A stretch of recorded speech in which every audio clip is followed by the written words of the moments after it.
প্রেমানন্দে একবার হরি হরি বলো। নিতাই গৌর সীতানাথ প্রেমানন্দে একবার হরি হরি বলো। নিতাই নারায়ণ জয় জয় লক্ষ্মী নারায়ণ লক্ষ্মী নারায়ণ জয় জয় লক্ষ্মী নারায়ণ বিশ্বদেব নামে রাখে লক্ষ্মী নারায়ণ সুদামারা খিল নাম দারিদ্র ভঞ্জন লক্ষ্মী নারায়ণ জয় জয় লক্ষ্মী নারায়ণ।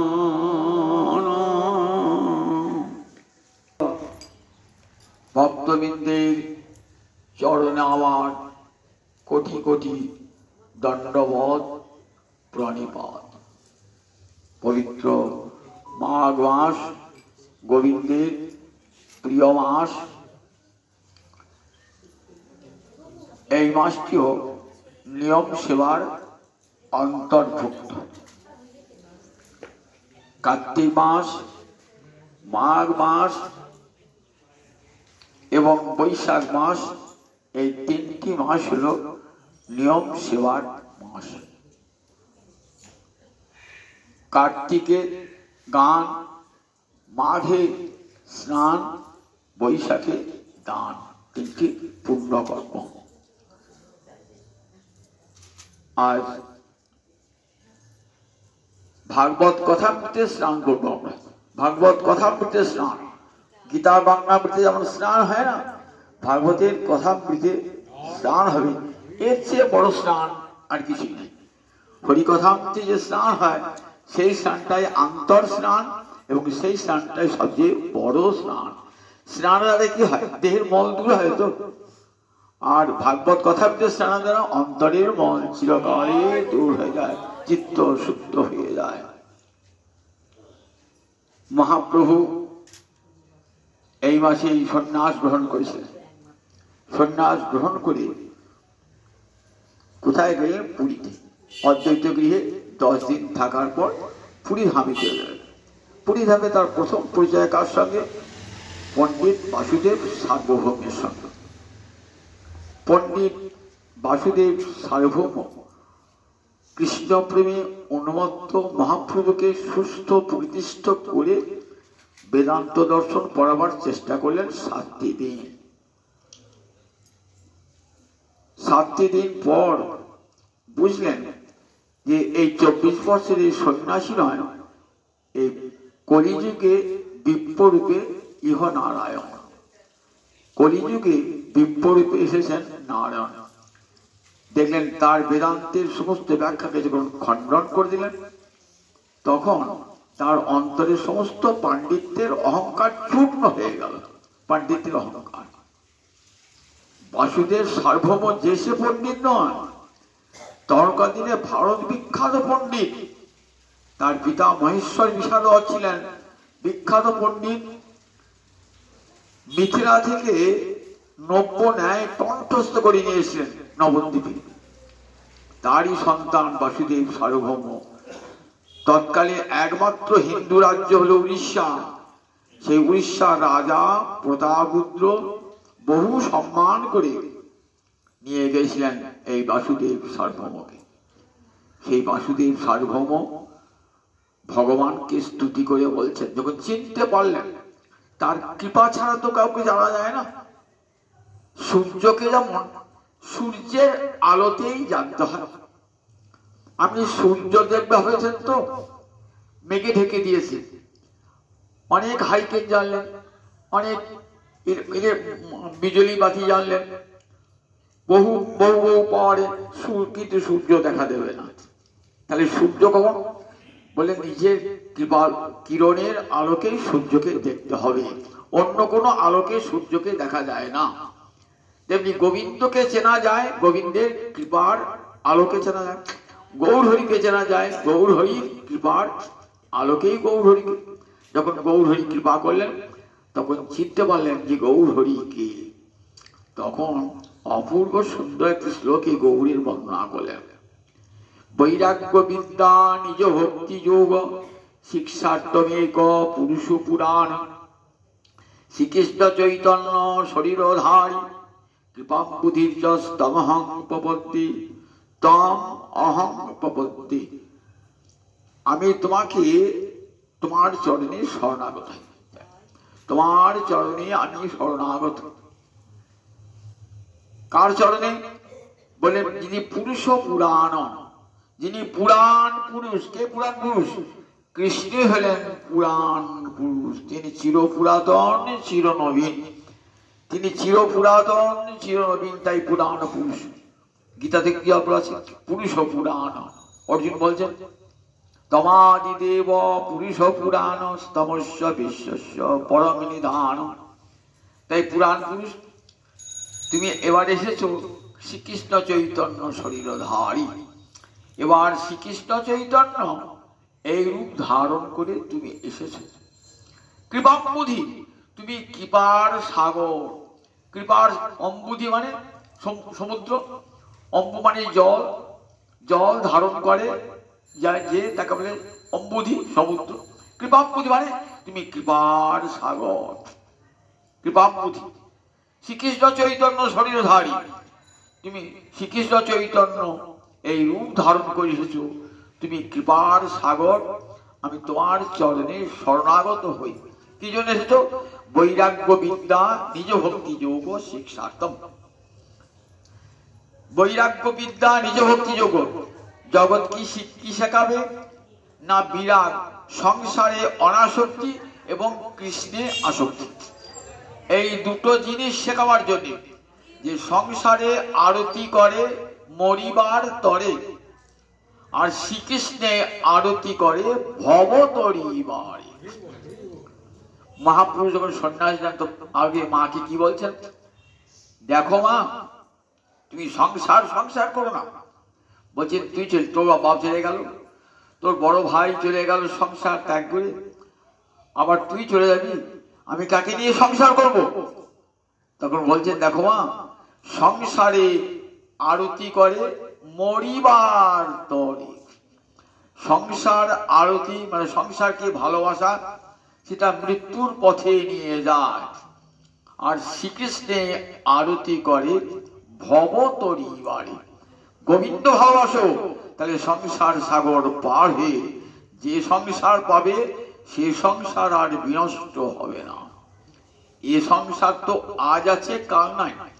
সংসার শব্দটার অর্থ কোন? সংসরতি, অর্থাৎ সম্যক রূপের সরতি, সরে সরে যায়। আজ যেটা আছে কাল সেটা সরে গিয়েছে। আজ দেখলেন এখানে একটা বাড়ি আছে, 50 বছর পরে দেখলেন বাড়িটা একটা কারখানা হয়ে গেছে। আবার তারও 50 বছর পর দেখলেন সেটা আর কারখানা নাই, সেটা ডোবা হয়ে গেছে। আবার তারও 50 বছর পর দেখলেন সেখান দিয়ে রেল লাইন চলে গিয়েছে। তাই দেখো সব কেমন সরে সরে যাচ্ছে। দেখুন আজ যেটা দেখলেন সে নাম হলো সংসার, মানে সংসরতি। আজ যা দেখলেন কাল আর তা নাই। আজ যে লোকটার সঙ্গে সারা ধরে কথাবার্তা বললেন, পরের দিন সে লোকটাই নাই, চলে গেল, সেই লোকটা চলে গেল, সে নাম সংসার। আবার জগৎ বলা হয় কেন? গচ্ছতি, সব সময় চলছে। গম ধাতু কি পড়তে করে জগৎ, সব সময় চলছে, কোন সময় থামে না। তা বলে দেখো সংসারে আরতি করে মরিবার তরে, আর শ্রীকৃষ্ণে আরতি করে ভবতরিবারে। তাই বললেন বৈরাগ্য বিদ্যা, সংসারে ভালোবাসা না, ভালোবাসা সংসারে এসেছে ঠিকই, সংসারটা করো, কৃষ্ণের সংসার করো। সংসার একটা বড় আশ্রম। সংসার ত্যাগ করবার কথা গীতাও বলেন নাই, ভাগবত বলেন নাই, কিন্তু সংসারকে বৃন্দাবন করে দাও, যেন সবাই সংসারের সবাই পত্নী পত্নী পুত্র কন্যা সব যেন কৃষ্ণ সেবার সহায়ক হয়। হয়, এমনি করেই কৃষ্ণ সেবা করো।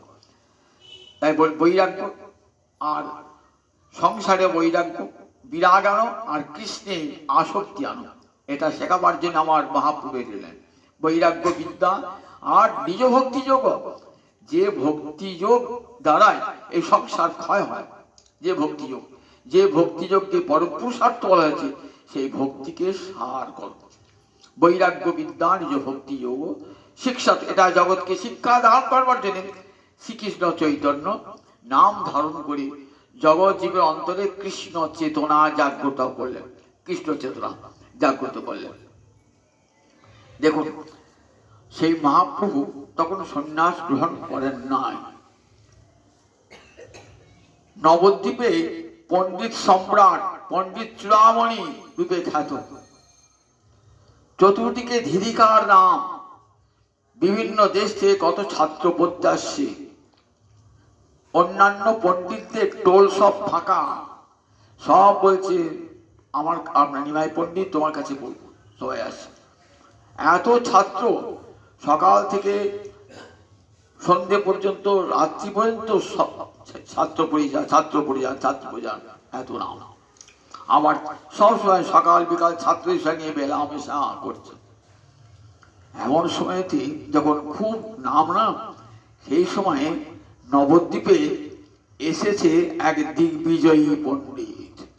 দিগ্বিজয়ী পণ্ডিত মানে চারদিকের যত পণ্ডিত আছে না, সব পণ্ডিতগণকে হারিয়ে এসছে। পূর্ব পশ্চিম উত্তর দক্ষিণ ভারতবর্ষের চার প্রান্তে যত পণ্ডিত আছে, সব পণ্ডিতকে হারিয়ে শেষকালে নবদ্বীপ এসেছে। কারণ তখনকার দিনে ধরুন কাশী মিথিলা সব পড়তে জায়গা, তো সব এসে কোথায় এসেছেন, এসে নবদ্বীপ তখন বিখ্যাত পণ্ডিতদের সব স্থান। তো নবদ্বীপকে কি বলতো, বাংলার অক্সফোর্ড, সব বিদ্যা নবদ্বীপে। নবদ্বীপ তখন বিদ্যার স্থান, বড় বড় পণ্ডিত সব নবদ্বীপে। তা ভাবলেন নবদ্বীপে পণ্ডিতদের জয় করতে পারলে বাস, আমার সারা ভারতবর্ষ জয় হয়ে গেল। এই বলে এসেছেন। ইনি এসেছেন কাশ্মীর দেশ থেকে। কাশ্মীর পণ্ডিতদের জায়গা। কাশ্মীর নাম শুনেছেন তো? কাশ্মীর একটা ভারতের অঙ্গরাজ্য, এবং সেই কাশ্মীর ছিল পণ্ডিতদের জায়গা। এখনো কাশ্মীরে বহু পণ্ডিত আছে। কলহানের রাজতরঙ্গিনীতে এই কাশ্মীরের পরিচয় পাওয়া যায়। কত পণ্ডিত কাশ্মীরে ছিলেন, এবং কত সংস্কৃত সাহিত্য সব রচনা করেছিলেন কাশ্মীরেতে। এখন আর কিছুই নাই কাশ্মীরেতে, সব বিধর্মীয় দখল করে নিয়েছে। সেই কাশ্মীর থেকে এসেছিলেন এই পণ্ডিত। কোথায় এসেছেন? নবদ্বীপে। নবদ্বীপে যারা সব বড় বড় পণ্ডিত, কেউ ন্যায়ের পণ্ডিত, কেউ ব্যাকরণের পণ্ডিত, কেউ বেদান্ত দর্শনের পণ্ডিত, কেউ অলঙ্কার ছন্দ অলঙ্কারের পণ্ডিত, সব বড় বড় পণ্ডিত আছেন। তো সবাই শুনেছেন যে দিগ্বিজয়ী পণ্ডিত, তো কেউ আর সামনে যেতে পারছেন না, ভয়েতে অপমানিত হবেন। তো সেখানে সবাই কেউ আর ঘর থেকে বার হচ্ছে না। নামটা শুনেছেন, পণ্ডিত এসে বলেছে আমি সবাই তর্ক যুদ্ধে প্রস্তুত, আমার সঙ্গে তর্ক যুদ্ধ করবে। কিন্তু কেউ তো কোনো পণ্ডিত বেরিয়ে আসছেন না। অপমানিত হওয়ার ভয়ে, লজ্জিত হওয়ার ভয়ে কোনো পণ্ডিত আর ঘর থেকে বার হচ্ছে না। তখন মহাপ্রভুকে ছাত্ররা, সব নিমাই পণ্ডিতকে বলছেন, ছাত্ররা যে একটা পণ্ডিত এসেছে, দিগ্বিজয়ী পণ্ডিত, সবাইকে তর্কযুদ্ধে আহ্বান করছে, কিন্তু নবদ্বীপে কোনো পণ্ডিত খুঁজে পাচ্ছেন না। মহাপ্রভু তো অন্তর্যামী ভগবান, সবই জানেন। বলছেন দেখো সব ছাত্রগণ, ভগবান দর্পহারী, কারু অহংকার রাখেন না, অহংকার ধ্বংস করে দেন। আর কি জানো, বিদ্যা শিখলে বিদ্যা বিনয়ং দদাতি, বিনয়াত জাতি পাত্রতা, পাত্রতা ধনমাপ্রতি, ধনার ধর্মস্তত সুখং। বিদ্যা তো অহংকারের জন্য নয়, বিদ্যা বিনয় দান করে। আর সেই বিনয় থেকে মানুষের যোগ্যতা আসে, যোগ্যতা থেকে ধন সম্পদ আহরণ হয়, তা থেকে মানুষ ধর্মাচরণ করতে পারে। এটাই তো বিদ্যার কাজ। কৃষ্ণপাদ পদে যদি চিত্তবৃত্তি হয়, বলে বিদ্যার ফল কি জানো? কৃষ্ণপাদ পদে যাতে মনটা থাকে, এটাই তো বিদ্যার ফল। কবি নয়নানন্দ কি বলছেন দেখো, চারি বেদ সরদর্শন পড়িয়াছে যেই জন, সে যদি গৌরাঙ্গ নাহি ভজে। চারি বেদ সরদর্শন পড়িয়াছে যেই জন, সে যদি গৌরাঙ্গ নাহি ভজে, সে যদি গৌরাঙ্গ নাহি ভজে। বৃথা তারে অধ্যয়ন লোচন বিহীন জন, অন্ধের দর্পণ কিবা কাজে। চারটে বেদ পড়েছে, 6টা দর্শন শাস্ত্র পড়েছে। কি কি 6টা দর্শন শাস্ত্র?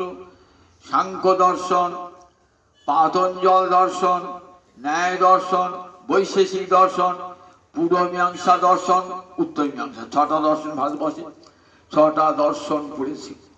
কিন্তু 6টা দর্শন চারি বেদ পড়েও ভগবানের মতি হয় নাই। বললেন বৃথা তার অধ্যয়ন লোচন বিহীন জন, তার পড়াটাই তো বৃথা হয়ে গেছে। একটা অন্ধ লোকের কাছে যদি একটা আয়না ধরা হয়, দর্পণ ধরা হয়, আয়না যেমন কোনো কাজে লাগে না, ঠিক তেমনি তার কাছে বিদ্যাও কোনো কাজে লাগে না। বেদ বিদ্যা দুই কিছু নাহি জানত, সে যদি গৌরাঙ্গ করে সার। বেদ পড়ে নাই, অন্য কোনো বিদ্যা তার নাই, কিন্তু গৌরচরণকে সার করেছে। নয়নানন্দিতে ভনে সেই সে সকলই জানে, সর্ববিদ্যা করতলে তার, সর্ববিদ্যা করতলে তার। তাহলে হরিনা জানিয়ে লাখো জানো যদি, সে জানা কেবল ছাই, সে জানা কেবল ছাই। লেখাপড়া শিখলাম কিন্তু গোবিন্দকে জানলাম না, বলে ও লেখাপড়ার কোনো মূল্যই নাই, সে জানা কেবল ছাই। মহাপ্রভু বলছেন সরস্বতীর প্রতি যিনি, সেই মহাপ্রভু বলছেন দেখো দেখো অহংকার মানুষের থাকে না, অহংকার চূর্ণ হয়ে যায়। দুর্যোধনের অহংকার ভগবান ডাকলেন, চূর্ণ হয়ে গেল। রাবণের অহংকার ভগবান ডাকলেন, অতি দর্পে হতা লঙ্কা, লঙ্কা শেষ হয়ে গেল রাবণের অহংকারের জন্য। অতি মানে চ কৌরবা, অত্যন্ত অহংকারের জন্য কৌরব বংশ বিনাশ হয়ে গেল। হৈহয় রাজা কার্তবীর্যার্জুন যে বংশে জন্মেছিলেন, অহংকারের জন্য শেষ হয়ে গেল। নহুষ রাজা সর্বগতি লাভ হল, অঙ্গ রাজার পুত্র বেন, তার বিনাশ হয়ে গেল। তাহলে অহংকার চূর্ণ করেন ভগবান। অহংকার পতনের আগে আগে চলে। কারু বিদ্যার অহংকার, ধনের অহংকার, রূপের অহংকার, যশের অহংকার, ঐশ্বর্যের অহংকার, কোনো অহংকারই ভগবান রাখেন না। সব অহংকার ভগবান চূর্ণ হয়ে যান। একদিন সব অহংকার ধুলায় লুটিয়ে যায়। একটা বিরাট পণ্ডিত হয়েছিলাম, কত নাম যশ হয়েছে, যেদিন শ্মশানে চলে গেলেন ছাই হয়ে গেলেন, আর তো কিছুই থাকলো না। কোন অহংকার, সব অহংকার, সব গৌরব, সব মহিমা ওই শ্মশানে শেষ। বললেন মহাপ্রভু শব্দ জানেন? মহাপ্রভু তাই বলছেন, জেনেছেন যে নবদ্বীপে এসেছে, নবদ্বীপে বসে আছেন, যেন কোনো কাজই করছেন না। নবদ্বীপে কোথায় বসেছেন না, গঙ্গার তীরে বসেছেন, সব ছাত্রগণকে সঙ্গে নিয়ে কত শাস্ত্রের কথা আলোচনা করছেন। ন্যায় অলঙ্কার, ব্যাকরণ, বিভিন্ন দর্শন শাস্ত্রে, চন্দ্র অলঙ্কার শাস্ত্রে, ব্যাকরণের কত কথা আলোচনা করছে। তখন সন্ধ্যা লাগু হয়েছে, আর পণ্ডিত এসে দেখছেন কাউকে পেলাম না, একটু ঘুরে গঙ্গা দর্শন করে আসি। গিয়েছেন গঙ্গার তীরে, তখন দেখছেন যে একজন নবীন ছাত্র যুবক, কিরকম দেখতে, করে সুন্দর গৌরবর্ণ চেহারা, একবারে দীর্ঘ চেহারা, গলায় ধবধবে বইতে বইতে ছিল, আবার কেমন সুন্দর করে যোগপট্টে বসনখানি নিয়ে বসেছেন। দেখে ভাবছেন এই কি ন্যায় পণ্ডিত নাকি, এই কি ন্যায় শুনেছেন রূপের বর্ণনা, এই কি ন্যায় পণ্ডিত। একটু কাছে কাছে গিয়েছেন, ছাত্র গিয়ে জিজ্ঞাসা করছেন এর নাম কি? বলে এর নাম নিমাই। ও এসে নিমাই পণ্ডিত। কাছে বসলেন, কাছে বসে বলছেন আপনি নিমাই? হ্যাঁ হ্যাঁ আমি নিমাই পণ্ডিত, এই সামান্য পড়াই, আমি আর কি জানি, আমি বিশেষ পড়াশোনাও জানি না, আর এই ছেলে গাছ আমার কাছে শিখতে চাই, এরাও তেমনি তাই, আমি এদের কাছে শেখাই, আমি নিজেও শিখি। মহাপুরু তখন বিদ্যাসাগর উপাধি পেয়েছিলেন, জানেন তখনকার দিনে আমরা অনেকে মনে করেন ঈশ্বরচন্দ্র বোধহয় প্রথম বিদ্যাসাগর উপাধি পেয়েছিলেন। ঈশ্বরচন্দ্রের বহু পূর্বে 500 বছর আগে মহাপ্রভু বিদ্যাসাগর উপাধি পেয়েছিলেন। বিদ্যার সাগরই বটেন মহাপুরুষ, স্বয়ং সরস্বতী পতিত। তখন পরম সম্মানের সঙ্গে আসন বসুন গঙ্গার তীরে। আহা শুনি চাপে এসেছেন নবদ্বীপে, কত নাম আপনার, সারা ভারতবর্ষে আপনার কত নাম শুনেছি, তা আমাদের খুব ভাগ্য আপনি নবদ্বীপে এসেছেন, তা কৃপা করে আপনার মুখ থেকে শুনতে ইচ্ছা হয়। কি শুনবে বলো? পণ্ডিত অহংকারে বলছেন কি শুনবে বলো? তা বলছে সম্মুখে মা গঙ্গা বয়ে চলেছেন, তো তা গঙ্গা হরিচরণ থেকে গঙ্গা আসছে, সেই গঙ্গার মহিমা যদি বর্ণনা করেন না আর শোনার তৃপ্তি হইবে। গঙ্গা মহিমা শুনবে? ঠিক আছে। বলি সঙ্গে সঙ্গে পণ্ডিত 100 শ্লোকে ঝড়ের মতো গঙ্গার মহিমা বর্ণনা করছে। কারু কবিতা কিন্তু নিজে রচনা করেছেন, কবিতা সঙ্গে সঙ্গে রচনা করছেন, সঙ্গে সঙ্গে রচনা করে সঙ্গে সঙ্গে কবিতাটা আবৃত্তি করছেন। দেখুন কেমন প্রতিভা, যে ভেবে চিনতে বলছেন তা নয়, যে কারু লেখা মুখস্থ করে বলছেন তা নয়, নিজেই কবিতাটা বানাচ্ছেন, তৈরি করছেন, আবার নিজেই সঙ্গে সঙ্গে বলছেন, এবং ঝড়ের বেগে থামছেন না একবারও। মহাপ্রভু বলছে, সব ছাত্ররা শুনে অবাক, বলে বাবার সঙ্গে সঙ্গে কবিতা, একবার তাৎক্ষণিক কবিতা রচনা আবৃত্তি, আবার সুন্দর সুরেলা কণ্ঠে আবৃত্তি, এমন সুন্দর গঙ্গার মহিমা বর্ণনা শুনে সবাই চমৎকৃত হয়ে গেছেন। মহাপ্রভু তো উচ্চকণ্ঠে প্রশংসা করছে, আহা এমন সুন্দর কবিতা। সরস্বতী আপনার জিহ্বায়, এই সরস্বতী মন্ত্রের উপাসক ছিলেন, সরস্বতী মন্ত্রের উপাসক দিনরাত সরস্বতী মন্ত্র জপ করতেন। ফলে সরস্বতী দেখা দিয়েছিলেন, দেখা দিয়ে বরদান করেছিলেন যে তুমি ত্রিভুবন বিজয়ী হবে, বিদ্যায় তুমি ত্রিভুবন বিজয়ী হবে, এই আশীর্বাদ করেছিলেন। আমি যে লক্ষ্মী মন্ত্র জপ করি, লক্ষ্মী আপনার দেখা দেবেন না, যে দিননাথ লক্ষ্মীনাথ লক্ষ্মীনাথ করতে লক্ষ্মী দেখা দেবেন, আপনার ধনের ঐশ্বর্যের অভাব থাকবে না। দেখুন সরস্বতী মন্ত্র জপ করুন, দেখবেন সরস্বতী আপনার সামনে ঠিক দাঁড়িয়ে এসেছে, বিদ্যা দান করছে। সরস্বতী বিদ্যা, সরস্বতী বিদ্যার দেবীও বটে, আবার সরস্বতী নদীও বটে। আমরা বেদে সরস্বতীকে 2 রূপে দেখতে পাই, নদী রূপে আবার দেবী রূপে। সরস্বতী নদী, যে নদীর তীরে একদিন ভারতের আর্য সভ্য আর্য সংস্কৃতি প্রথম প্রকাশ উদ্ভব ঘটে এই সরস্বতী নদীর তীরে। আজ আর সরস্বতী নদী দেখা যায় না। ত্রিবেণীতে 3টে নদী আছে, গঙ্গা, যমুনা, সরস্বতী। সরস্বতীকে দেখতে পান, রাজস্থানের মরুভূমিটি শুকিয়ে গেছে, সরস্বতী নদী আর কেউ দেখতে পায় না। কিন্তু সরস্বতী নদীর বর্ণনা আমরা দেখতে পাই রামায়ণে, বেদে, পুরাণে সরস্বতী নদীর বর্ণনা দেখতে পাই। এই নদী ভারতবর্ষের আর্য সভ্যতার প্রথম উৎস ভূমি হলো এই সরস্বতী নদী। সর মানে জল, জল থাকে যাতে, তাকে বলে সরস্বতী। সরস্বতী আচার্য যাস্ক বেদের ব্যাখ্যা নিরুক্তকার, অর্থাৎ বেদের বৈদিক শব্দের অভিধান রচনা করেছেন, নিরুক্তকে বলে, বৈদিক শব্দের অভিধানকে বলে নিরুক্ত। সে নিরুক্তে বলেন সরস্বতী শব্দের দুটিই বোঝাবে, নদীও বোঝাবে আবার জলও বোঝাবে।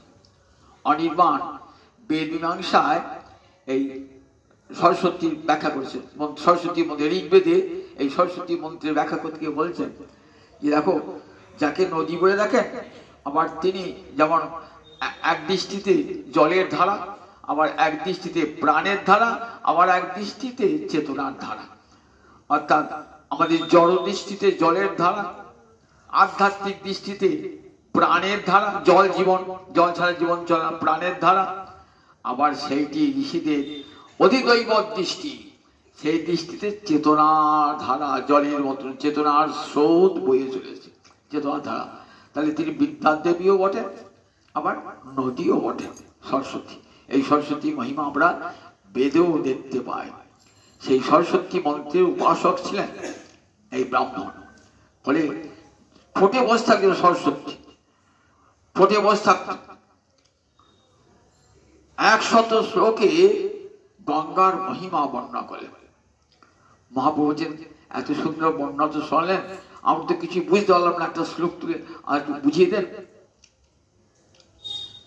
কোথায় কি অলঙ্কার আছে, কোথায় কি দোষ আছে। তখন বলে, আমি যা কহিলাম বেদের সার। অহংকার পণ্ডিত বলছেন, আমি যা বলি সব বেদের সার বলেছি। আমি শত শ্লোক মুখে বলে গেছি, কি মনে আছে? তবু তো দু একটা শ্লোক মহাপ্রভু বলেন, আমি একটা শ্লোকে খুলে বলবো, একটা শ্লোক তুমি তুলে বলবে, কি করে বলবে তুমি? আমি ঝড়ের মতো বলি, তুমি কি করে? তখন বিনয়ের সঙ্গে বলছেন, দেখো, কেউ আপনার মতন পুঁথিবাধর সঙ্গে সঙ্গে কবিতা রচনা করতে পারে, আবার কেউ শ্রুতিধরও আছে, যে সঙ্গে সঙ্গে শুনে মনে রেখে দেয়, শুনে মনে রেখে দেয়, তাই কি বলে শ্রুতিধর। আবার আমরাও তো পুঁথিবাধর ব্যক্তি আছে, আর সঙ্গে সঙ্গে কবিতা রচনা করতে পারে। তাই আপনার আশীর্বাদে আপনি শ্রুতিধর একটা শ্লোক তুলেছেন। সেখান থেকে পণ্ডিত একেবারে ফ্যাল ফ্যাল করছে আছে, বাবা এই 17-18 বছরের ছেলেটা, আমি কত পণ্ডিত, প্রাজ্ঞ বিদ্বান পণ্ডিত, আর ও কিনা আমার একটা শ্লোক তুলে বলছে। আমি ধরে মেঘে 100 শ্লোক বলেছি, অন্য কোনো কবিতা থেকে বই না, নিজে তৈরি করে বলেছি, ও সেখান থেকে একটা শ্লোক তুললো কি করে? তাই ছেলেটা তো কম নয় কিছু, মনে ভাব। বলো, মহত্তম গঙ্গায়া ইরং শততম আভাতি নিতরাং যদেশা শ্রী বিষ্ণু চরণ কমলোৎপত্তি শুভগা দ্বিতীয়া শ্রীরক্ষীব সুরনরী উচ্চ চরণা ভবানী ভট্টুজা শিরসী বিহবতী অদ্ভুত গুণা। বললেন, আপনার এই শ্লোকটিতে 5টা দোষ আর 5টা অলঙ্কার আছে। তুমি তো ব্যাকরণ পাও, ব্যাকরণ ছোট ছেলেরা পড়ে। ব্যাকরণ তো প্রথম যারা শিখতে যায়, সংস্কৃত শিখতে যায়, তারা ব্যাকরণ পড়ে, ছোট ছেলেরা পড়ে। তুমি অলঙ্কার কি জানো? তুমি অলঙ্কার রসতত্ত্ব কি জানো? তুমি শুনেছি পণ্ডিতের কাছে, শুনে তুমি আমার দোষ ধরছ। কাব্যের দোষ থাকে, গুণ থাকে। দোষ গুণ কাকে বলে? রসের রসাপকর্ষকা দোষা। রসের যদি অপকর্ষ হয় তাকে কাব্যে দোষ বলে। আর রসস্য উৎকর্ষকা গুণা, রসের যদি উৎকর্ষ হয় তাকে বলে গুণ। মাধুর্য, ওজো, এইসব গুণ থাকে। আবার কিছু কিছু দোষও থাকে, অবিমিষ্ট বিধাংশ দোষ, পুনরুক্তি দোষ, এসব দোষ, ভগ্নক্রম দোষ, এসব দোষ থাকে। সে বড় বড় কালিদাস, জয়দেব, এদের কাব্য আছে।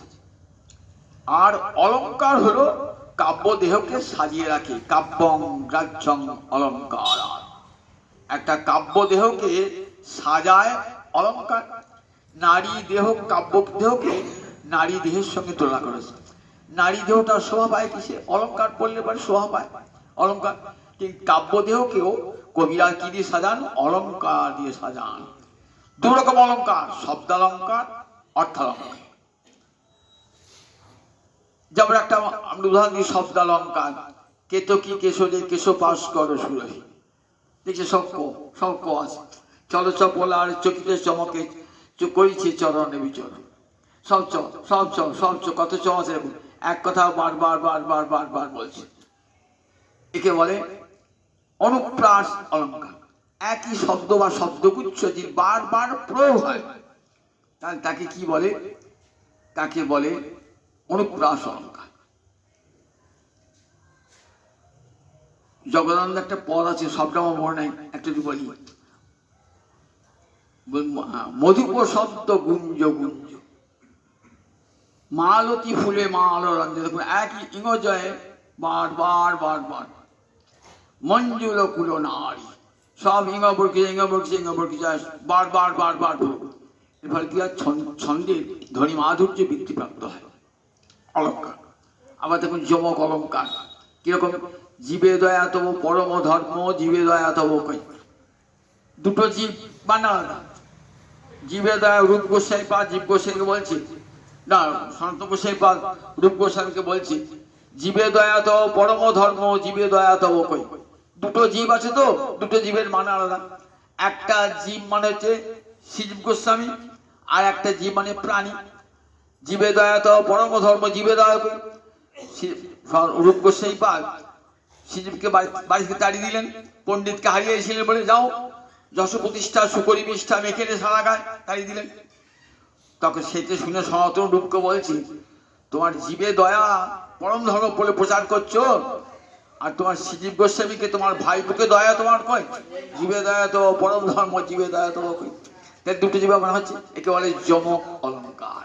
যমক অলঙ্কার একটা শব্দ দুবার বসেছে, দুবারই পৃথক মানে। শ্লেষ অলঙ্কার, আনি আছে তোর স্বামী বাঁধি নিজ গুণে, সেই কালকে তো ফুলরা কাহিনী শুনেছেন তো, বলছেন সে কালকে গোসাপকে নিয়ে এসে, গোসাপটা সোনার গোসাপ সঙ্গে সঙ্গে এক সুন্দরী রমণী হয়ে গেছে।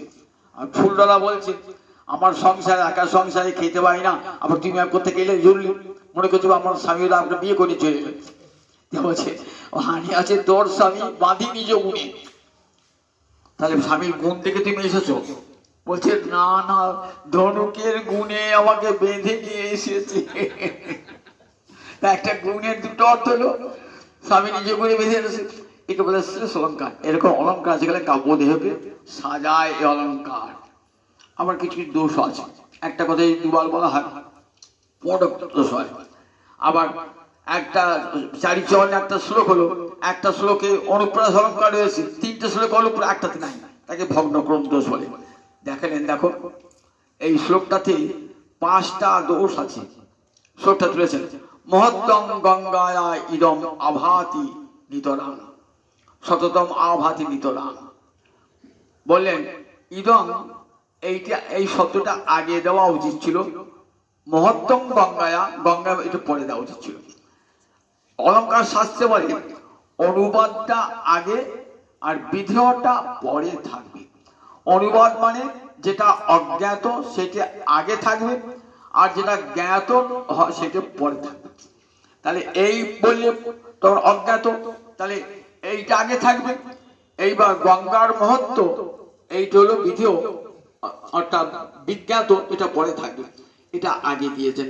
এই দোষটা হলো অবিমিষ্ট বিধাংশ দোষ।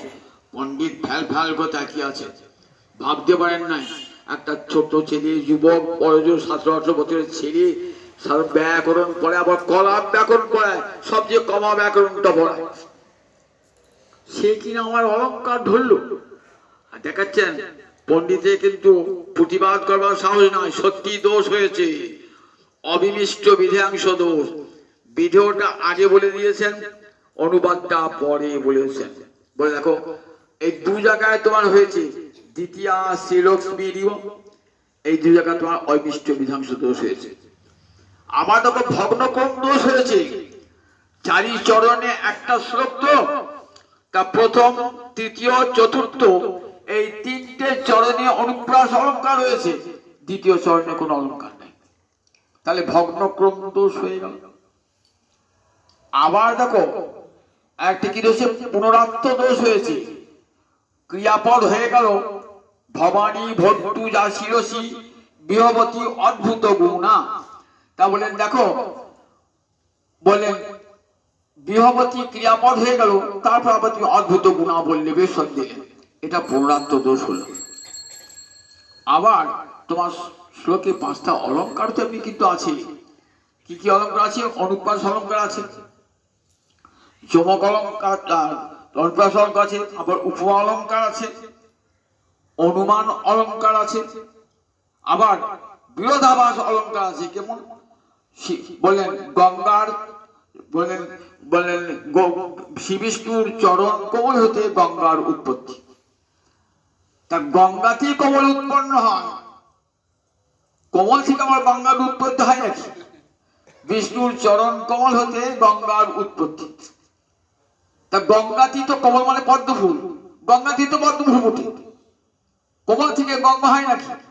অথচ শ্রী বিষ্ণুর চরণ কমল হতে গঙ্গা হয়ে বলেছে। বলছি এটা একটা দোষ হয়েছে। সব 5টা দোষ ধরে দিলেন, আর 5টা অলঙ্কার। পণ্ডিত তো নির্বাক হয়ে গেছে। অন্যান্য ছাত্রীরা যারা ছিলেন না, তারা ঠিক করছেন, তারা সবাইকে হই হই করে উঠেছেন। তো মহাপুরুষ না, শোনো, মানিকে মান দান করা পরম ধর্ম, এটা সকল সমস্ত ছাত্রকে শেখাচ্ছেন।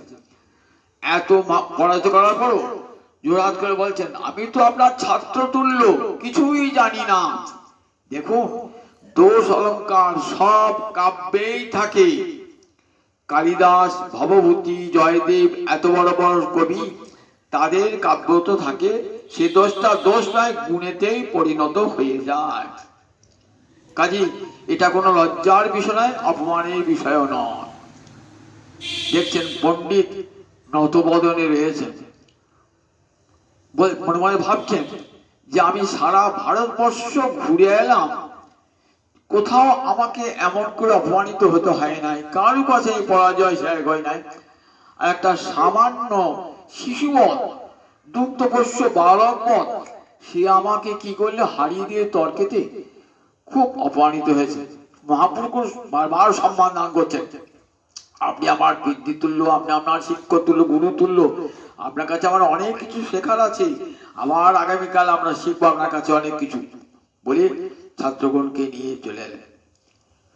পণ্ডিত কিন্তু অত্যন্ত লজ্জিত, অপমানিত হয়েছেন। মনে মনে ভাবছেন, কোথাও তো পরাজিত হই নাই, তাহলে সরস্বতী কেন আমার প্রতি ক্রুদ্ধ হলেন, সরস্বতী আমার প্রতি কুপিত হলেন কেন? মনে মনে ভাবছেন। এসে সারা রাত চিন্তা করছেন, ঘুম নাই, খাওয়া দাওয়া ত্যাগ করে শুয়ে পড়েছেন। হে সরস্বতী বিদ্যার দেবী, আমি যখনই কিছু বলি, স্বামী বসুধু জিহ্বায়াং বিনা পুস্তক ধারিণী মুরারি বল্লভা দেবী সর্বশুক্লা সরস্বতী, আমার জিহ্বায় বসু সরস্বতী, তুমি মুরারি বল্লভ। আমি যখনই কোনো বাক্য আবৃত্তি করব, তখনই যেন আমার কণ্ঠে থেকে সেই দিবারাত্র তোমারই আমি উপাসনা করি। ভদ্রকাল্যই নম নিত্যং সরস্বতী নম নম, বেদ বেদান্ত বেদাঙ্গ বিদ্যাস্থান এবচ সরস্বতী মহাভাগে বিদ্যে কমলোচনে বিশ্বরূপে বিশালাক্ষী বিদ্যাং দেহি নমস্তুতি। এই তো আমার জীবনে একমাত্র মন্ত্র, সরস্বতী।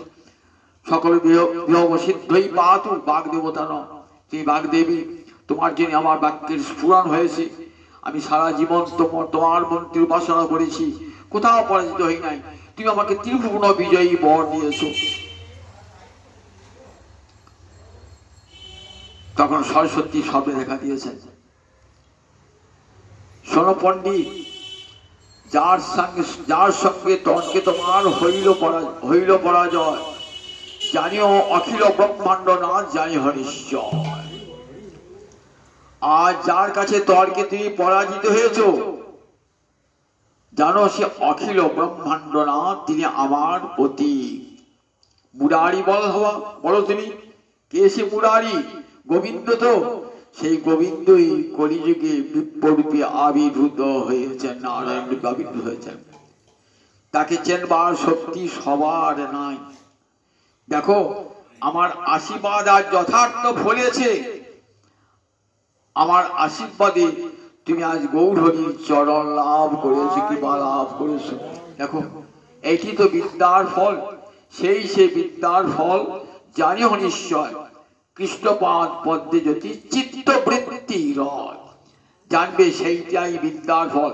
বহু লেখাপড়া শিখে যদি গোবিন্দ চরণে মতি হয়, তবেই জানবেন আমার লেখাপড়া জানা সার্থক হয়েছে। এটি বারবার মনে রাখবেন। লেখাপড়া শিখে অহংকারী জন্য নয়, বলে অহংকারী ব্যক্তির বিদ্যা আর সাধু ব্যক্তির বিদ্যার ফল দুরকম। বিদ্যা বিবাদায় ধনং মদায় শক্তি পরেশাং পরিপীড়নায় খলস্য সাধো বিপরীতমে তৎ জ্ঞানায় দানায় চরক্ষণায়। অসাধু ব্যক্তি যদি লেখাপড়া শেখে, খল ব্যক্তি যদি লেখাপড়া শিখে কি করে, আমার মতন পণ্ডিতার জগতে কেউ নাই, অহংকার তার সে ধরাকে সরা জ্ঞান মাটিতে পা পড়ে না।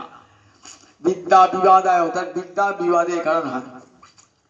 অসাধু ব্যক্তি যদি অর্থ হয় তাহলে কি হয়, দেখ আমার মতন বড় কেউ নাই, গোটা কাঠই কিনতে পারি, জানিস তোর মতো 50টা লোককে আমি পুষতে পারি, কত অহংকার ধনক মদায়। গায়ে যদি বল থাকে তাহলে কি করবে, দেখ আমার সঙ্গে আয় দেখি, যুদ্ধ করিস দেখি, তোর মতো 10টা লোককে আমি শেষ করে দেবো। শক্তি পরেশান পরিপীড়নায়।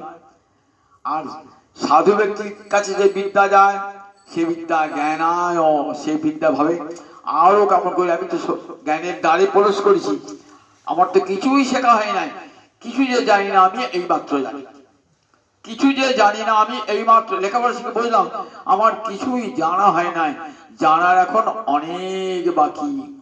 নিউটনের মতন বিজ্ঞানী বলছে আমি জ্ঞান সমুদ্রের তীরে নুড়ি পাথর কুড়ছি।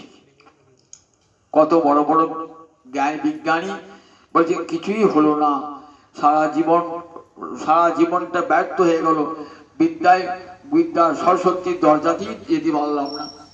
তাহলে বিদ্যা জ্ঞানায়, ধন যদি সাধু ব্যক্তি ধন থাকে তাহলে কি হয়, দানায়, যাও যে ধন দানে লাগে দুষ্ট দরিদ্র মানুষ, সাধু বৈষ্ণব ভগবত সেবায় লাগিয়ে দাও ধন, ধন দানায়। আর শক্তি যদি থাকে কি করে, দুর্বলকে রক্ষা করে, সবলের হাত থেকে দুর্বলকে রক্ষা করে। ফলবন্ত বৃক্ষ আর গুণবন্ত জন, নম্রতা তাহার সেই স্বভাব অনুক্ষণ। গাছে যে গাছে ফল হয়েছে না, গাছটা নিয়ে পড়েছে, আর জলভার দেখবেন মেঘটা নত হয়েছে, আর ফল নাই কিছুই নাই, দেখবেন খট করে গাছটা দাঁড়িয়ে আছে, খট করে দাঁড়িয়ে আছে, আর জলও নাই কিছু নাই, মেঘটা আকাশে উঠছে, আগে মেঘে পাত্তা বলেন না। তাই সত্যি বিদ্যার ভারী কি হয়, বিদ্যা বিনয় দয়াতে, বিদ্যার ভারী বিনয়ী হয় মানুষ, মনে হয় আমি কিছুই জানি না। সরস্বতী বলছেন দেখ এইটাই তো বিদ্যার ফল, তোর অহংকার চূর্ণ হয়েছে কোথায় জানিস, কলিযুগে বিপ্ররূপে নারায়ণ আবির্ভূত হয়েছেন, এমন কেউ কোন জন আছে তাকে চিনতে পারে, তুই আমারই কৃপায় তাকে চিনতে পেরেছিস, তার চরণে আত্মবিসর্জন করো, নিজেকে তার চরণে নিজেকে সমর্পণ করে দাও, জানবে আমার কৃপার এইটাই সবশ্রেষ্ঠ ফল। আমি সরস্বতী, আমি বিদ্যা দান করি কি জন্যে, গোবিন্দকে জানবার জন্যে। বললেন বিদ্যা বিন্দতে অমৃতম, বিদ্যার দ্বারা অমৃতত্ব লাভ হয়, আমি সেই অমৃতত্ব লাভ করি। সেই অমৃতত্ব কোথায়, সেই অমৃতত্ব গোবিন্দ চরণে, লক্ষ্মী নারায়ণের চরণে, সেই অমৃতত্ব নারায়ণের চরণে।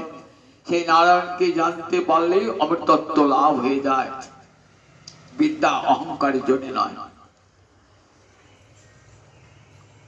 স্বপ্নে উঠেই, স্বপ্নে ভোরে উঠেই পণ্ডিত ছুটছে চলে গেছেন, ছুটছে মহাপুর, ছি ছি ছি ছি, আপনি আমার গুরু, আমি তো আপনার ছাত্র শিষ্য, আমি আপনাকে বললেন না না না, আমি তোমাকে চিনতে পারি নাই, আমি তোমাকে চিনতে পারি নাই, বলি আমি তোমার সঙ্গে তর্ক করেছি, তুমি সাক্ষাৎ সরস্বতীপতি। রাত্রি সরস্বতী আমার সামনে আবির্ভূত বললেন যার সঙ্গে তোমার পরাজয় হয়েছে তিনি অখিল ব্রহ্মাণ্ডনাথ, তিনি আমারই পতি, আমি যার নিত্য সেবা করি। জানো লক্ষ্মী এবং সরস্বতী এই দুটি হলেন গোবিন্দের পত্নী, বেদে বলা আছে লক্ষ্মী এবং সরস্বতী এরা দুজনই বিষ্ণু পত্নী। সরস্বতী সাক্ষাৎ কলিযুগের সরস্বতী কে বলেন তো, গেলেন গৌরাঙ্গ অবতারে বিষ্ণু প্রিয়া, যিনি সত্যভামা ছিলেন তিনি হয়েছেন বিষ্ণু প্রিয়া। কাল বিষ্ণু প্রিয়ার জন্মদিন ছিল, সাক্ষাৎ সরস্বতী। সব জায়গাতে সরস্বতী অর্চনা হচ্ছে তো, সরস্বতী মহাভাগে বিদ্যে কমলোচনে বিশ্বরূপে বিশালাক্ষী বিদ্যাং দেহি নমস্তুতে, পুরোহিত মন্ত্র বলছে, আর রাজপণ্ডিত সনাতনের গৃহে জন্মগ্রহণ করলেন বিষ্ণুপ্রিয়া দেবী। তিনি কে? তিনি বললেন ওই যে সত্যভামা দেবী, যিনি দাপরে ছিলেন, দ্বারকার মহিষী সত্যভামা, তিনি এলেন আজ গৌরাঙ্গ প্রিয়া বিষ্ণুপ্রিয়া রূপে। বৃন্দাবনীরা শেষ হওয়ার পর সমস্ত গোপীরা কোথায় গিয়েছিলেন? গোপীদেহ বিনাশ হয় নাকি? গোপীদেহ বিনাশ হয় না। আবার গেলেন গোবিন্দের লীলা, তখন তো শেষ হয় নাই। কোথায় শেষ? দ্বারকায় শেষ হবে। তখন সমস্ত ব্রজের গোপীরা আবার কোথায় গেলেন? ওই দ্বারকায় 16,108 মহিষী হয়েছিলেন। কৃষ্ণ বিরহে রাধারানী যমুনায় আত্মবিসর্জন করেছিলেন। তখন সূর্যকন্যা যমুনা রাধারানীকে নিয়ে গেলেন কোথায়? রাধারানীকে নিয়ে গেলেন সূর্যলোকে। সূর্যপত্নী ছায়া দেবী বলছে, রাধারানী কাঁদছো কেন? এই সূর্যলোকেই কৃষ্ণ সব সময় রয়েছেন। দেহ সদা নারায়ণের মধ্যে কি বলে? দেহ সদা সবিত্রী মন্ডল মধ্যবর্তী নারায়ণ। নারায়ণ করে থাকেন সূর্যমন্ডলের মধ্যেই, নারায়ণ সবসময় রয়েছে। সুতরাং এইখানে নারায়ণ, তোমার প্রতি নারায়ণ আছে। বলে না না, এই নারায়ণের রূপ দেখেই আমার রাধারানী মনের তৃপ্তি হবে না। রাধারানী কোন রূপ দেখতে চান? শ্যাম সুন্দর সিকি বিচ্ছ গুঞ্জা বিভূষণ গোপবেশ ত্রিভঙ্গিম মুরলী বদন। ইহা ছাড়ি কৃষ্ণ যদি হয় অন্যাকার, গোপিকাহার ভাব না যায় নিকট তাহার। সেই সূর্যদেবের কন্যা হয়ে থাকলেন। সূর্যদেবের ভক্ত ছিলেন সত্রাজিৎ। সেই সত্রাজিৎকে দান করলেন সমন্তক মণি আর নিজ কন্যা সত্যভামা। সমন্তক মণি মানে প্রতিদিন অষ্টভার স্বর্ণ পোষক করত। সবাই তাকে বললেন রাজা উগ্রসেনকে মণিটি দাও। কৃষ্ণ বললেন, দিলেন না মণিটা। তখন কৃষ্ণকে দিলেন না সত্রাজিৎ রাজা। সেই মণিটা সত্রাজিতের ভাই প্রসেনজিৎ, সেই মণিটি পরে যখন গিয়েছেন না, তখন একটা সিংহ করেছে কি, সেই মণিটা প্রসেনজিৎকে হত্যা করে সেই মণিটি অপহরণ করেছে। এক ভল্লুক সেটা দেখেছে। এই ভল্লুক যেছে না, জাম্বুবান, রামচন্দ্রের পরম প্রিয় জাম্বুবান ভল্লুক। জানেন তো, যখন হনুমান ভাবছেন যে কি করে লঙ্কা পার হবো, তখন কার কাছে গেছে? জাম্বুবানের কাছে। জাম্বুবান বসে আছেন, মানে রাম নাম করে পার হয়ে যাও, এই সমুদ্র পার হয়ে যাও, রাম নাম করে পার হয়ে যাও। সেই জাম্বুবান তো মরে নাই। সেই জাম্বুবান কি গুহার মধ্যে আছে। তার কন্যা আছে জাম্ববতী।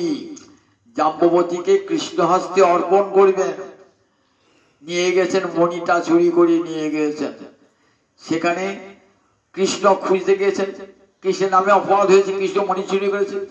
খুঁজতে খুঁজতে খুঁজতে খুঁজতে গেলে একটা সিংহ পড়ে রয়েছে। সিংহ হত্যা করেছে। কোথায় পড়েছে? সিংহের পদচিহ্ন দেখে একটা ভালুকের পদচিহ্ন। ভালুকের পদচিহ্ন দেখে একটা গুহার মধ্যে প্রবেশ করলেন। গুহার মধ্যে দেখলেন সে মণিটা রয়েছে। মণিটা তার মেয়ে নিয়ে খেলা করছে। তখন যুদ্ধ আরম্ভ হয়ে গেল জাম্বুবানের সঙ্গে কৃষ্ণের যুদ্ধ। 28 দিন ধরে যুদ্ধ সেই গুহার মধ্যে। সবাই দ্বারকাবাসী ভাবেন কৃষ্ণ আর নাই। তারপর যুদ্ধের শেষে জাম্বুবান বলছেন, চিনতে পেরেছি, তুমি কে? তুমি শ্যামা রামচন্দ্র, তেতা যুগে রামচন্দ্র কৃষ্ণচন্দ্র হেস। আমি তোমার জন্য অপেক্ষা করে আসি।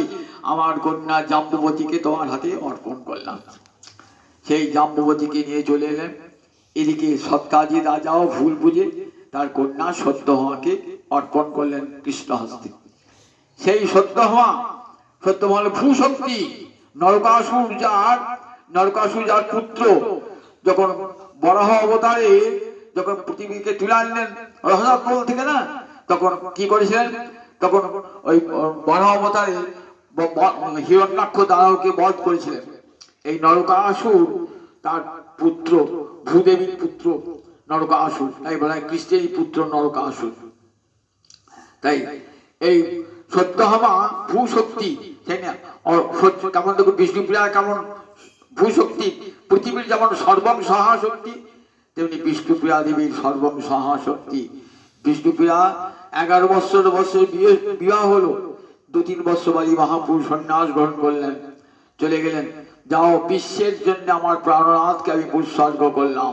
হাহা করে কাঁদছেন। এখানে পুরীতে গম্ভীরা মন্দিরে সেখানে কাঁদছেন দিবারত, হা কৃষ্ণ হা কৃষ্ণ হা কৃষ্ণ বলে গৌর হরি। এদিকে নবদ্বীপে শচীর মন্দিরে একদিকে একটি ঘরে মা শচী মাতা কাঁদছেন হারিমায় হারিমায় করে, আর এদিকে কাঁদছেন হা প্রাণনাথ প্রাণনাথ বলে কাঁদছেন বিষ্ণুপ্রিয়া দেবী। সারা জীবনটি কেমন দুঃখের বেদনায় কেটেছে দেখুন, কত সহ্য করেছেন। ভূশক্তি না হলে সহ্য করতে পারে। জীবের কল্যাণের জন্য মা বিষ্ণুপ্রিয়ার কতখানি ত্যাগ ভাবলে অবাক হতে হয়। স্বামী সান্নিধ্য 2-1 বছরের বেশি পেলেন না। স্বামী সান্নিধ্য যেদিন বিবাহ হয়, কত জাঁকজমক করে বিবাহ হলো। বুদ্ধিমন্ত খান এবং মুকুন্দ সঞ্জয়, তখন নবদ্বীপের শাসক বুদ্ধিমন্ত খান বললেন বামুনের বিয়ে হতে হবে না। বামুনরা তো কম পয়সা, বেশি পয়সা নাই, খরচ করতে পারে না। বামুনের বিয়ে হবে না, দেখো ক্ষত্রিয়দের বিয়ের মধ্যে দেখাবো জাঁকজমক করে বিয়ে। জাঁকজমক করে বিয়ে হয়েছিল, সব খরচা দিয়েছিলেন। সবাই দেখছেন যেন লক্ষ্মী নারায়ণ একবারে আমার মহাপ্রভু আর বিষ্ণুপ্রিয়া অপূর্ব মিলন তাদের হয়েছে। মিলন তো হবে, লক্ষ্মী নারায়ণ মিলন হবে না? যিনি বাসর ঘরে যান না, হোঁচট খান, রক্ত বার হয়, তখনই জানলেন আমার জীবনে এক অশুভ সংকেত। এমন সুন্দর মিলনের দিনে কেন আমার বাম চরণে আঘাত লাগলো গৌর হরি জানতে দেন নাই। কিন্তু বিষ্ণুপ্রিয়ার মনে খুঁত রয়েই গেল, এমন মিলনের দিনে কেন এমন ঘটনা ঘটল। ঠিক হলো ঠিক তাই। দেখুন বিষ্ণুপ্রিয়া 14 বছর যখন বালিকা বিষ্ণুপ্রিয়া, তাকে কাঁদিয়ে আমার মহাপ্রভু চলে গেলেন কোথায়? নীলাচলে চলে গেলেন। কাঁদছেন নীলাচলে, এখানে সন্ন্যাসী হয়ে বিষ্ণুপ্রিয়া কাঁদছেন। বিষ্ণুপ্রিয়া দিবারাত্র কাঁদছেন হা প্রাণনাথ হা প্রাণনাথ বলে। ভোরে সূর্য উঠবার আগেতেই শচীদেবীকে নিয়ে গঙ্গা স্নান করে আসতেন মহাপ্রভু। যখন শচীদেবী যখন চলে গেলেন, প্রাণ পরিত্যাগ করে শচীদেবী চলে গেলেন, নিমাই বলে কাঁদতে কাঁদতে চলে গেলেন। তারপরে আর বাড়ি বার হতেন না, বাড়ির দরজা বন্ধ, দুদিকে 2টি মই দেওয়া থাকতো, সামনে এক ছোট্ট মই, পিছনে জল আনতেন, বৃত্তিতে জল এনে দিয়ে যেত, আবার সেই জল আবার বাইরে ঘোড়া পাঠিয়ে দেওয়া হতো, সেখান থেকে জল আনা হতো। বৃদ্ধ দামোদর পণ্ডিত মাঝে গিয়ে খবর নিতেন, বৃদ্ধ ঈশান সেবা পরিচর্যা করতেন, আর কাঞ্চনা অমিতা বলে 2 সখী কাছে থাকতেন সব সময়তে, দিবারাত্র কাঁদতেন। শেষে গৌর পূর্ণিমার দিন, ত্রিবণ পূর্ণিমার দিন, বিষ্ণুপ্রিয়ার ভাই ছিল যাদব, বলেন যাদব আজ আমি আমার প্রাণনাথের সঙ্গে কথা বলবো, আমাকে দরজায় ঢুকতে দিন। মন্দির খুলে দিলেন, মন্দির ঢুকলেন, মন্দিরের দরজা বন্ধ করলেন।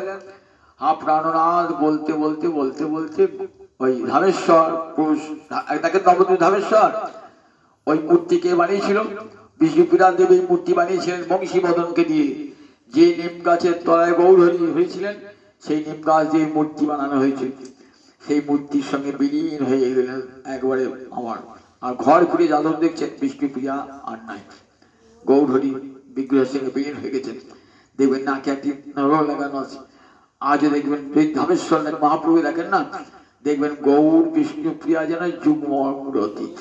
একবার যখন দেখবেন না পুরুষ মূর্তি, আমার ভাগ্য থেকে দেখবেন না নারী মূর্তি মনে হয়, 2 এমন মিলন করেছে। তাই সেদিন চলে গেলেন বিষ্ণুপ্রিয়া দেবী। গতকাল সেই বিষ্ণুপ্রিয়া দেবীর জন্মদিন ছিল। বিষ্ণুপ্রিয়া দেবী, সেই বিষ্ণুপ্রিয়া তো সাক্ষাৎ সরস্বতী, আর সেই সরস্বতীর প্রতি আমার গৌরাঙ্গ হরি সেই ব্রাহ্মণকে, দিগ্বিজয়ী ব্রাহ্মণকে এমন কৃপা করলেন, জীবনে বড় শিক্ষা লাভ হয়ে গেল যে বিদ্যার ফল কৃষ্ণপাদ পদ্মে মতি। যদি বিদ্যা লাভ করেন তবে জানবেন যে আমার বিদ্যা লাভ হয়েছে, গোবিন্দ চরণে মতি হয়েছে। ব্রাহ্মণ গৌর কৃপা প্রাপ্ত হয়ে চলে গেলেন, নিজ দেশে চলে গেলেন, সর্বত্র গৌর ভক্তির কথা প্রচার করলেন। জয় নিতাই জয় নিতাই অনিতাই জয়। জয় জয় রাধে কৃষ্ণ গোবিন্দ রাধে কৃষ্ণ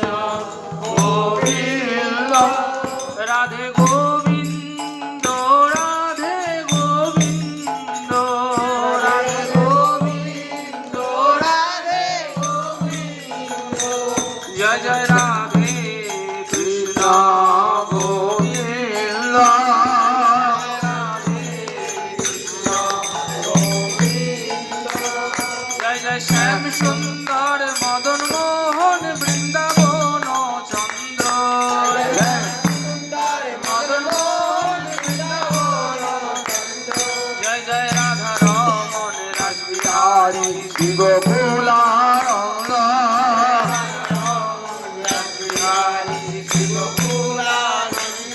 জয় জয় রাশেশ্বরী বিনোদিনী ভানুকুল চন্দ্র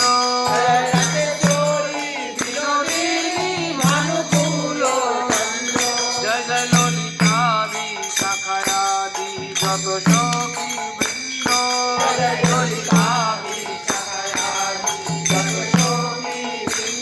জয় জয় কাত্যায়নী পূর্ণবাসী আর বীরাবৃন্দ পূর্ণবাসী জয় জয় শিরূপ মঞ্জরি রতি মঞ্জরি আনন্দ শিরূপ মঞ্জরি রতি মঞ্জরি আনন্দ জয় জয় কৃপা করি দেহ যুগল চরণারবিন্দ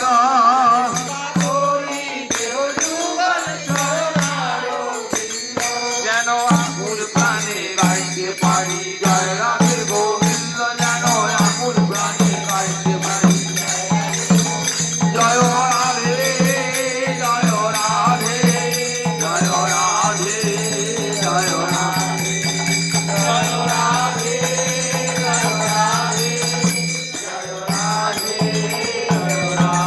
আগামীকাল